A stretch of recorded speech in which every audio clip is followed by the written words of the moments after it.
السلام علیکم، ناولز کا سفر میں خوش آمدید۔ آج جو میں آپ کے ساتھ ناول شیئر کرنے جا رہی ہوں وہ ہماری بہت ہی پیاری رائٹر ہما وقاص کا لکھا گیا ہے، جس کا نام ہے باسط۔ آئیے ناول کی جانب بڑھتے ہیں۔ امید کرتی ہوں یہ ناول آپ کو بہت پسند آئے گا اور اس ناول سے آپ کو بہت کچھ سیکھنے کو ملے گا۔ وہ پوری رفتار سے بھاگ رہی تھی، یوں حواس باختہ بھاگنے کے سبب منہ آدھے سے زیادہ کھلا تھا، کندھوں تک آتے بال بکھرے ہوئے تھے اور کھلے ہونے کے باعث جتنی تیز رفتاری سے وہ بھاگ رہی تھی، دائیں بائیں جھولتے ہوئے بار بار اس کا چہرہ ڈھک رہے تھے۔ کپڑوں کے نام پر اس وقت ایک پتلی سی بنا آستین کے نیم برہنہ سفید نائٹی نما فروک کے سوا کچھ بھی اس کے تن پر موجود نہیں تھا، اور اس فراق کی لمبائی اتنی کم تھی کہ گھٹنے ڈھانپنے سے بھی قاصر تھی۔ نہ پیروں میں جوتے تھے، نہ کوئی چادر۔ کہاں وقت تھا وہ جوتے پہنتی یا تن پر چند کپڑوں کا اضافہ کر پاتی۔ جیسے ہی وہ بدذات جسم نوچنے کی خاطر اوپر جھکا تھا، کانٹا اس کی ران میں گاڑتے ہی وہ بھاگ کھڑی ہوئی۔ رکنے کا، کچھ بھی سوچنے کا، حتیٰ کہ اگلی سانس لینے کا بھی وقت نہیں تھا اس کے پاس۔ اور پھر کھڑکی سے پھلانگتی، پہاڑ سے اترتی، اب نیچے بھاگ رہی تھی۔ بھاگ کر سانس پھولنے لگی تھی۔ کل سے ایک نوالا بھی حلق سے نیچے نہیں اترا تھا۔ کہاں پتہ تھا ایسا موقع میسر آ جائے گا، نہیں تو کچھ نہ کچھ ضرور کھا لیتی اور شاید اب زیادہ تیز رفتاری سے بھاگ رہی ہوتی۔ ایک دم سے بھاگتے بھاگتے وہ رک گئی تھی۔ سانس بری طرح پھول رہا تھا، بدن میں خون تک منجمد کرتی ٹھنڈ میں بھی پسینے کے ننھے قطرے اس کی پیشانی پر نمودار تھے۔ دائیں بائیں کمر پر ہاتھ دھرے، سانس کو متوازن کرتے اب وہ ارد گرد دیکھ رہی تھی۔ بھاگتے ہوئے تو اتنا محسوس نہیں ہوا تھا، مگر اب رکتے ہی جیسے بدن کو یخ بستہ وجود کو چیر کر رگوں میں دوڑتے خون میں سرایت کرتی ٹھنڈ کا احساس ہوا۔ وہ کپ کپ آ گئی، ٹھٹھرتے لبوں پر زبان پھیری، دونوں ہاتھوں سے برہنہ کندھوں کو زور سے مسل کر ارد گرد دیکھا۔ چاروں طرف گھپ اندھیرا تھا، جس میں پوری طرح آنکھیں کھولنے پر بھی حد نگاہ بہت کم تھی۔ وہ پاگلوں کی طرح کچی سڑک کے وسط میں کھڑی ارد گرد جائے پناہ تلاش کر رہی تھی، لیکن ذہن تھا کہ منجمد ہونے لگا تھا اور دانت آپس میں بجنے لگے تھے۔ لاویہ نامی چین کے اس گاؤں میں زیادہ کھیت تھے اور کم گھر۔ لکڑی اور بانس سے بنے ڈربے نما مکان کچھ اونچائی پر پہاڑوں پر بنائے گئے تھے، جہاں سے وہ اتر کر اب نیچے کھیتوں میں آ چکی تھی۔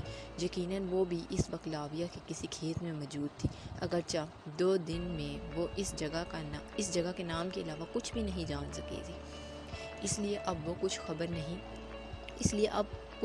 نہیں تھی اسے کس طرف جانا ہے۔ بس اتنا یاد تھا کہ لی تاؤ اسے کسی کشتی میں بٹھا کر اس گاؤں تک لایا تھا، اور یہاں واحد ایک پکی سڑک تھی جہاں جان بچانے اور یہاں سے فرار ہونے کے لیے پہنچنا ضروری تھا۔ چند لمحے وہاں سانس بحال کرنے کے بعد وہ ایک سمت کی طرف پھر سے بھاگ چکی تھی۔ وہ لوگ اب تک اس کے پیچھے بھاگ چکے ہوں گے، اس خیال کے آتے ہی وہ اپنی رفتار کو بڑھا چکی تھی۔ ننگے پاؤں ہونے کے باعث بھاگنا بہت دشوار تھا، اور سردی اتنی زیادہ تھی کہ ننگے پاؤں کے رستے پورے جسم میں گھس رہی تھی۔ لگتا تو یوں تھا عزت بچا کر بھاگ تو چکی ہے، مگر شاید یہ سردی اسے زیادہ دیر زندہ نہیں چھوڑے گی، لیکن اس طرح مرنا اس کو قبول تھا۔ بھاگتے ہوئے اچانک اندھیرے میں پیروں کو احساس ہوا کہ اب وہ کچی مٹی پر نہیں، کسی پکی سڑک پر بھاگ رہی۔ دل کو ایک موہم سی امید جاگی کہ شاید وہ یہاں سے نکلنے میں کامیاب ہو جائے، اور امید کے جاگتے ہی اس کی رفتار بھی مزید بڑھ چکی تھی۔ بعض اوقات امید کی ایک کرن نظر آتے ہی گہرے سائے پھیلنے لگتے ہیں، اور ایسا ہی کچھ اس کے ساتھ ہوا۔ قسمت ابھی اس پر مہربان ہونے کو تیار نہیں تھی۔ اس پکی سڑک پر بھی ابھی وہ کچھ ہی دور جا سکی تھی، جب پیچھے سے گاڑی کی ہیڈ لائٹس کی تیز روشنی نے ایک دم سے گھپ اندھیرے میں ڈوبے سارے منظر کو روشن کر دیا۔ وہ مختصر راستے لے رہی تھی، جبکہ وہ شاید پہلے سے اس سڑک پر موجود تھے، اور اب کسی موڑ سے مڑ کر اس تک پہنچ چکے تھے۔ زن گاڑی کی آواز نے بتا دیا کہ گاڑی چلانے والا اسی کے پیچھے ہے۔ گاڑی پوری رفتار سے پکی سڑک پر بھاگتی اب اس تک فاصلہ ختم کر رہی تھی۔ اس نے یک لخت کھلے منہ سے چند ہی آنکھوں سے پیچھے مڑ کر دیکھا۔ جہاں منہ سے سفید دھواں باہر نکلا، وہاں جان حلق میں آئی۔ ہمت ہارنا کہاں سیکھا تھا اس نے، تھوک نکلا، رخ سیدھا کیا اور بھاگنے لگی۔ اچانک پاؤں کسی پتھر سے پوری قوت سے ٹکرایا اور وہ لڑکھڑا کر منہ کے بل سڑک پر گری۔ اس کی برہنہ ٹانگیں اور گھٹنے بری طرح سے پکی سڑک پر گھسٹ گئے۔ تکلیف سے دل خراش چیخ حلق سے برآمد ہوئی اور یک بستہ فضا میں کھل گئی۔ جہاں پتھر ٹکرانے سے پاؤں کے انگوٹھے میں بے پناہ درد کی لہر اٹھی، وہاں منہ کے بل گرنے سے گھٹنے چھلکنے کی تکلیف بھی تھی۔ وہ اس بری طرح گری تھی کہ سر بھی ٹکرا گیا اور اسی اثنا میں گاڑی پوری رفتار سے اس کے پاس آ رکی۔ روشنی میں پوری آنکھیں کھولے، کانپتے ہوئے گردن کو جھکا کر اپنے گھٹنوں کے رستے خون کی طرف دیکھا۔ ٹھک، گاڑی کا دروازہ کھل کر بند ہونے کی آواز تھی۔ پکڑ اس ذلیل کو، لی تاؤ نے چینی زبان میں چیخ کر گاڑی کی کھڑکی میں سے سر نکالتے ہوئے کہا۔ یقیناً وہ دوسرے شخص کو اسے پکڑنے کا کہہ رہا تھا۔ دوسرا شخص جو پہلے ہی گاڑی سے اتر چکا تھا اب گھوم کر اس کی طرف بڑھا اور لپک کر اس کے اٹھنے سے پہلے اس تک پہنچا اور آتے ہی پہلے اس کے بال اپنی مٹھی میں دبوچ لیے۔ وہ لمبے بالوں اور ایک کان میں بالی پہنے خوفناک شکل کا شخص تھا۔ گرم موٹی بوری نما چادر کو خود پر اوڑھے اور سر کو اون کی ٹوپی سے ڈھکے وہ اب اس پر جھک رہا تھا، جو اس وقت بھی بے سود سڑک پر لیٹی کراہ رہی تھی کہ ہاں بھاگ رہی تھی۔ اس شخص نے ٹوٹی پھوٹی اردو میں خباثت سے دانت نکالتے ہوئے بالوں کو اپنے ہاتھ میں مروڑا۔ کھوپڑی کی جلد سے کتنے ہی بال ٹوٹنے کی تکلیف ایک ساتھ محسوس ہوئی تو اس کی آنکھوں کے کناروں سے آنسو بہہ نکلے اور کتنی ہی تکلیفوں میں ایک ہی تکلیف کے اضافے نے چہرے کا زاویہ بگاڑ دیا۔ چھوڑو مجھے نہیں کرنا یہ سب، مجھے میرے گھر جانا ہے، وہ تکلیف سے چیخ اٹھی۔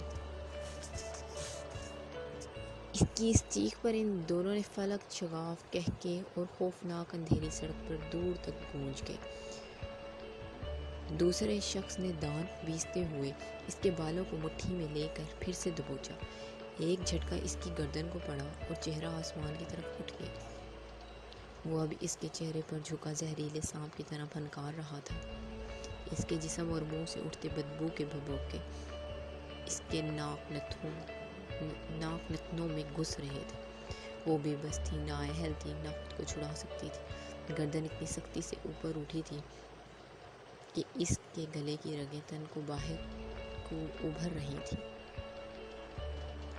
سردی کی شدت بڑھتی جا رہی تھی اور جسم اور دانت کپکپانے لگے تھے۔ گاڑی کا دروازہ پھر سے کھلنے کی آواز آئی۔ شاید لی تاؤ اب گاڑی سے باہر نکلا تھا۔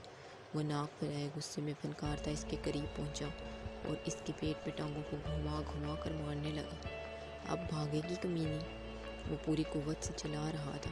وہ لگاتار ٹانگیں پیٹ میں مار رہا تھا اور اس کے حلق سے نکلنے والی چیخیں جانور ذبح ہوتے وقت کی چنگھاڑ کے مترادف تھی۔ لی تاؤ کے چمڑے کے بوٹ اس کی ناک کے اوپر ضرب لگا رہے تھے۔ انتڑیاں جو بھوک سے پہلے ہی سکڑی ہوئی تھیں اب اس ضرب پر اور چپک رہی تھیں۔ وہ تڑپ کر ٹانگیں سمیٹے گھٹنوں کو پیٹ سے جوڑ رہی تھی۔ دوسرے شخص نے اسے بالوں سے دبوچ رکھا تھا اور لی تاؤ ٹانگ کو کھینچ کر متواتر اس کے پیٹ میں مار رہا تھا۔ یہاں اس کی ان ہولناک چیخوں کو سننے والا کوئی نہیں تھا۔ دور دور تک چیخیں کھلے کھیتوں میں لمبے درختوں اور کچی پگڈنڈیوں سے ٹکرا کر واپس آ رہی تھی۔ یک لخت وہ اچھل کر اوپر ہوئی، منہ سے اچانک کچھ ابل کر باہر نکلا۔ بالوں کو دبوچے کھڑے شخص نے ایک جھٹکے سے اس کے سر کو چھوڑا۔ بے حال ہو کر اس کی آنکھیں ڈھلک گئی تھیں۔ سڑک پر اس کے منہ سے نکلے خون کے چھینٹے دور تلک گئے۔ اب وہ اس کے بازو تھام رہے تھے اور اسے گھسیٹتے ہوئے گاڑی تک لا رہے تھے۔ گاڑی کی پچھلی سیٹ کا دروازہ کھلتے ہی دونوں نے اسے اٹھا کر پٹکنے کے انداز میں پچھلی سیٹ پر پھینکا اور دروازہ بند کر دیا۔ اس کا چہرہ سیٹ سے جیسے ہی ٹکرایا، خون کے چھینٹے اگلی نشست کی پشت تک گئے۔ ٹھک ٹھک، گاڑی کے دونوں دروازے بند ہونے کی آواز ابھری۔ وہ دونوں گاڑی میں بیٹھ چکے تھے۔ پیٹ کی تکلیف اتنی شدید تھی کہ